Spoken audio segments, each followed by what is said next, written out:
श्री छत्रपती शिवाजी महाराज की छत्रपती शिवाजी महाराज की छत्रपती शिवाजी महाराज की।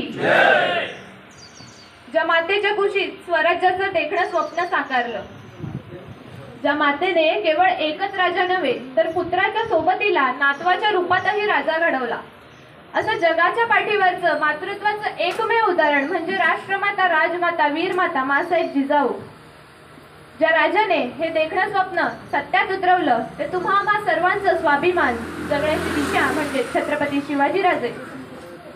ज्या राजाने हे देखणं स्वप्न आपल्या अखेरच्या श्वासापर्यंत आपल्या खांद्यावरती लिलया पेरलं ते तरुणांचं स्फूर्तिस्थान म्हणजे धर्मवीर छत्रपती संभाजीराजे यांना प्रथमतः आम्ही मानवंदना करतो।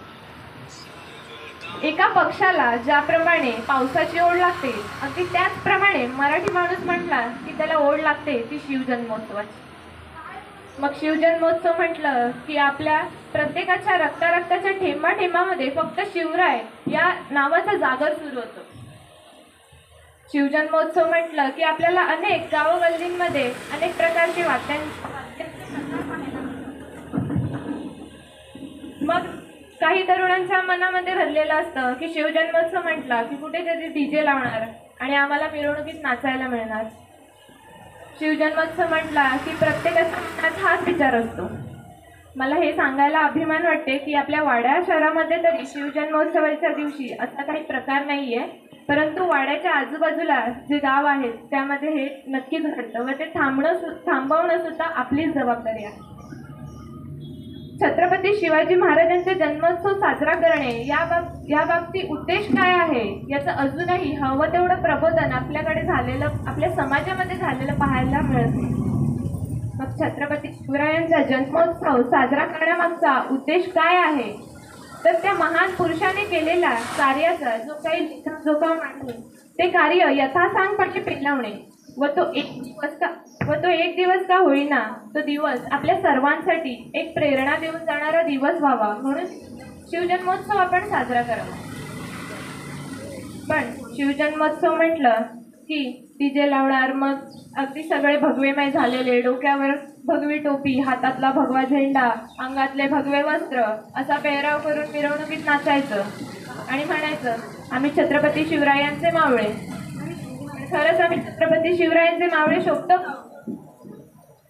माथ्याला चंद्रकोर लावली, टोपी घातली, थोडीशी दाढी वाढवली की छत्रपती शिवरायांचे आचरण आपल्या मनात येत नसतं।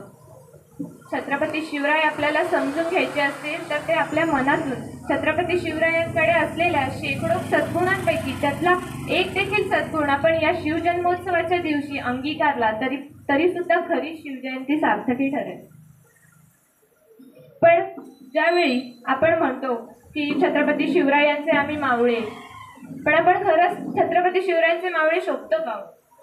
छत्रपती शिवरायांचे मावळे कसे होते? मी तुम्हाला आवर्जून एक किस्सा सांगू इच्छिते की ज्यावेळी छत्रपती शिवरायांचा राज्याभिषेक सोहळा संपन्न झाला आणि अगदी त्याच्या 2 वर्षानंतर छत्रपती शिवरायांनी दक्षिण दिग्विजय ही मोहीम काढली आणि या मोहिमेला आदिलशहाला धडा शिकवण्यासाठी छत्रपती शिवरायांनी कुतुबशहाशी मैत्री केली होती व कुतुबशहाच्या भेटीसाठी छत्रपती शिवाजी महाराज हे गोवळकोंड्यास निघाले। गोवळकोंड्याला गेले आणि छत्रपती शिवराय मोहिमेवर असल्यामुळे त्यांच्याकडे अफाट सैन्य होते, घोडे होते व शिवरायांचं सगळं सैन्य त्यांच्या सोबत होतं।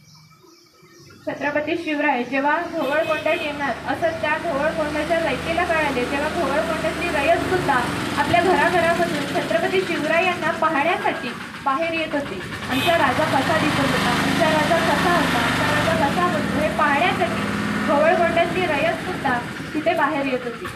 छत्रपती शिवाजी महाराज हे कुतुबशहाला भेटीसाठी गेले।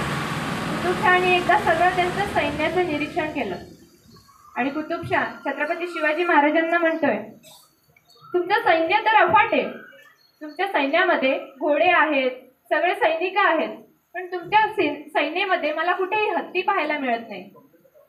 त्यावेळी छत्रपती शिवाजी महाराज उत्तर देतात, एक सुंदर उत्तर देतात की आमच्या सैन्यामध्ये हत्तीची काही गरजच नाहीये, कारण आमच्या सैन्यामध्ये असलेला एक मावळा हा एका हत्तीच्या बरोबरीचा आहे। कुतुबशहाला वाटले की महाराज असंच गंमत म्हणून बोलतात. त्यावेळेस कुतुबशाह म्हणतो महाराजांना की जर तुमच्या सैन्यामधला एक एक मावळा एका हत्तीच्या बरोबरीचा आहे, मग आमच्या हत्तीला तुमच्या या सैन्यामधला कोणताही एक मावळा झुंज देईल का? त्यावेळेस छत्रपती शिवाजी महाराज म्हणतात, हो का नाही, तुम्हाला तुमच्या हत्तीशी झुंजच द्यायची आहे तर या इथे उपस्थित असलेल्या कोणत्याही मावळ्याकडे तुम्ही बोट दाखवा, तो मावळा तुमच्या हत्तीला झुंज देण्यास तयार होईल. शिवरायांच्या शब्दाखातीर तिथे उपस्थित असलेल्या प्रत्येक जण हा हत्तीशी झुंज द्यायला तयार होता. त्यावेळी कुतुबशहाने तिथे उपस्थित असलेल्या एका मावळ्याकडे बोट दाखवलं आणि म्हणाला की ये सिपाही हमारे हाथी को खरा पाएगा. आणि ज्या शिपायाकडे त्या कुतुबशहानी बोट दाखवले होते तो मावळा दुसरं तिसरं कोणी नसून ते होते सरसेनापती येसाजी कंकण. येसाजी कंकणकडे त्यांनी बोट दाखवलं आणि म्हणाला, हा मावळा आमच्या हत्तीला हरू शकेल का? त्यावेळी सरसेनापती येसाजी कंकण म्हणतात, हो नक्कीच, फक्त आणि फक्त छत्रपती शिवरायांच्या शब्दाखातीर मी या हत्तीशी झुंज द्यायला तयार आहे. कुतुबशाह भोवळकोंड्यामध्ये एका मोकळ्या मैदानामध्ये या झुंजाची तयारी करतो आणि त्यावेळी लगेचच भोवळकोंड्यातली रयत तो झुंज पाहण्यासाठी बाहेर येत होती आणि सरसेनापती येसाजी कंक हे त्या मैदानाच्या बरोबर मधोमध जाऊन उभे राहतात आणि अगदी थोड्याच वेळात एका कोपऱ्यामधून साखळीत गुंडाळलेला एक चवताळलेला हत्ती 30-25 जण कुतुबशहाचे सैनिक त्या घेऊन त्याला येतात आणि त्या मैदानामध्ये सोडतात. तो चवताळलेला हत्ती अगदी धावत येसाजी कंक यांच्या अंगावर जातो. पण येसाजी कंक शिवरायांचा मावळे असल्यामुळे ते काय त्यांच्या हाती येणार नव्हते. 1 तास झाला, 1.5 तास झाला तो हत्ती सरसेनापती येसाजी कंक यांच्यावर वार करत होता. पण येसाजी कंक त्यांचा वार चुकवत होते आणि अगदीच 2 तासानंतर त्या हत्तीने येसाजी कंक यांना त्याच्या सोंडेमध्ये धरले. आता भोवळकोंडाच्या रयतेला वाटलं आता या मावळ्याचं काही खरं नाही. सोंडेमध्ये पकडलं म्हणजे आता ठार मारल्याशिवाय काही सोडत नाही हा हत्ती त्यांना. पण लवकरच सरसेनापती येसाजी कंक हे आपली तलवार काढतात आणि त्या हत्तीच्या सोंडेवर वार करतात. खरं तर एक सांगू इच्छिते की हत्तीने लढाई करत असताना येसाजी कंक यांना खूप वेळा पाठ दाखवली होती. पण छत्रपतींची शिकवणच अशी आहे हो की वार करायचा तर तो छातीवर करायचा, पाठीवर नाही. व या महाराजांच्या शिकवणीमुळे येसाजी कंक यांनी हत्तीच्या त्या सोंडेवर वार केला आणि हत्तीला खूप वेदना झाल्यामुळे हत्ती चीची ओरडत मैदानाच्या बाहेर पळाला. खरं तर जगाच्या इतिहासामधला ही पहिली युद्ध हत्तीची आणि माणसाच्या युद्धामधली होती आणि त्यामध्ये विजय हा माणसाचा झाला होता, नवे तर छत्रपती शिवरायांच्या मावळ्याचा झाला होता.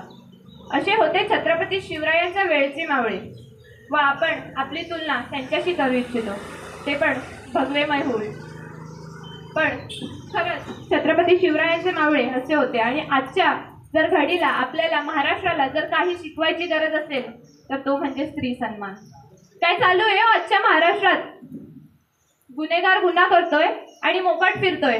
आजच्या घडीला छत्रपती शिवाजी महाराज असते तर तो गुन्हेगार असा फिरला असता का हो? त्याला टकमक टोकावरून लोटल्याशिवाय सोडला नसता. पण आज तो गुन्हेगार मोकाट फिरतोय का? छत्रपती शिवरायांच्या विचारांची गरज महाराष्ट्राला आज आहे. 350 वर्षापूर्वी जो राजा ज्या रयतेला आदर होता तो आजही आदर आहे. पण त्यांचे विचार कुठेतरी संपत चाललेत असं नाही का वाटत आहे?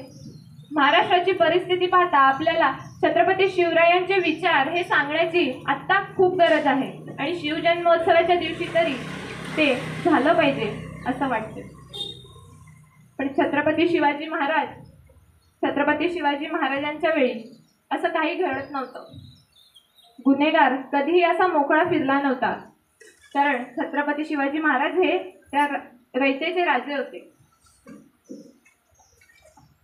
खरं तर छत्रपती शिवाजी महाराज हे आपण कधी समजूनच घेतले नाही व समजून घेण्याचा प्रयत्न सुद्धा केला नाही. आज जरी देखील लहान मुलाला विचारले की छत्रपती शिवरायांविषयी थोडासा काही इतिहास सांग तरी चौथीच्या पाठ्यपुस्तकातील काही 4-5 पानांचा इतिहास सोडला तर त्या पलीकडे तो काहीच सांगणार नाही, कारण त्यांना शिकवलंच तेवढं जातंय. अफजल खानाचा कोथळा काढला, शाहिस्त खानाची बोटे छाटली, यामुळे त्या मुलांच्या मनात अशी शिवरायांचं असं प्रतिबिंब उभं राहतं की छत्रपती शिवाजी महाराज हे फक्त लढाया करत होते. पण नाही, त्यांना हे शिकवणं सुद्धा गरजेचं आहे की छत्रपती शिवाजी महाराजांच्या काळी गनिमी कावा कसा होत होता, छत्रपती शिवरायांचे मावळे कसे होते, छत्रपती शिवरायांचा स्त्रियांविषयी असलेला आदर कसा होता, छत्रपती शिवरायांच्या काळातला हिरोजी इंदलकरांसारखा इंजिनियर ज्यांचे बांधकाम आपण आजही रायगड सारख्या किल्ल्यांवर भक्कमपणे पाहतोय, हे त्या लहान मुलांना शिकवणं गरजेचं आहे. कारण आज ज्यावेळी देवाच्या अस्तित्वावर जसे टीका करणारे लोक आहेत, तसं भविष्यामध्ये कशावरून छत्रपतींच्या अस्तित्वावर टीका करणारे लोक नसणार हो. त्यावेळी त्यांना छत्रपतींचं कार्य पटवून देणारे हे लहान मुलंच असणार. त्यामुळे प्रथमतः त्यांना हा इतिहास समजून देणं व पटवून देणं हे आपलं कार्य आहे. त्यासाठी सर्वप्रथम आपण शिवराय समजून घेतले पाहिजे. पण काही जणांचा गैरसमज असा होतो की छत्रपती शिवाजी महाराज हे मुस्लिम धर्माच्या विरोधात होते, पण शेवटी हा गैरसमजच आहे हो. छत्रपती शिवाजी महाराज धार्मिक होते पण धर्म भोळे नव्हते, कठोर होते पण क्रूर नव्हते, साहसी होते पण आततायी नव्हते, उच्च ध्येयाची स्वप्ने पाहणारे होते पण ते वास्तवात उतरवणारे सुद्धा होते. हे आपल्याला लहान मुलांना पटवून द्यायचं आहे. खरं तर कवी भूषण यांनी छत्रपती शिवरायांना त्यांच्या गुणांवरून अनेक नावांनी संबोधलं आहे. ती नावं म्हणजे दक्षिण नायक, दक्षिण रक्षक, गाजी, गणपती, गडपाल, भूपाल, महाबली, महावीर, महाप्रतापी, कल्पतरू मम अशा अनेक नावांनी संबोधलं गेलं आहे. या प्रत्येक नावामध्ये छत्रपती शिवरायांचं गुण व त्यांचं कार्य आहे. हे कार्य लहान मुलांपर्यंत पोहोचलं पाहिजे.